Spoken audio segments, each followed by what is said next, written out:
কাশ্মীরে সন্ত্রাসী হামলার ঘটনায় বার্তা দিয়েছেন তুরস্কের প্রেসিডেন্ট রিসেপ তাইয়েপ এরদোয়ান। তিনি দুই দেশের মধ্যকার উত্তেজনা প্রশমনে দ্রুত পদক্ষেপ গ্রহণের আহ্বান জানিয়েছেন। ডেইলি সাবাহর এক প্রতিবেদনে এ তথ্য জানানো হয়েছে। এরদোয়ান এক সতর্ক বার্তায় বলেন, যদি এখনই শান্তি প্রতিষ্ঠার উদ্যোগ নেওয়া না হয় তাহলে এই পরিস্থিতি আরও ভয়াবহ সংকটে রূপ নিতে পারে।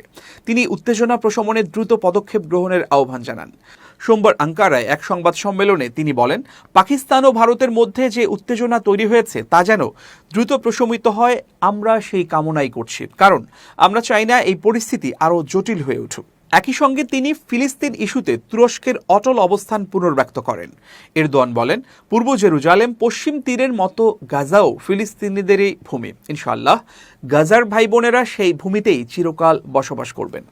ইসরায়েলের অবরোধ ও সহিংসতার তীব্র সমালোচনা করে তিনি বলেন, গাজায় আরও রক্ত ছড়িয়ে, শিশু হত্যা করে এবং মানুষকে ক্ষুধা ও ওষুধের অভাবে রেখে কেউ কোনো লক্ষ্যে পৌঁছাতে পারবে না। এই বাস্তবতাটি মেনে নেওয়া উচিত।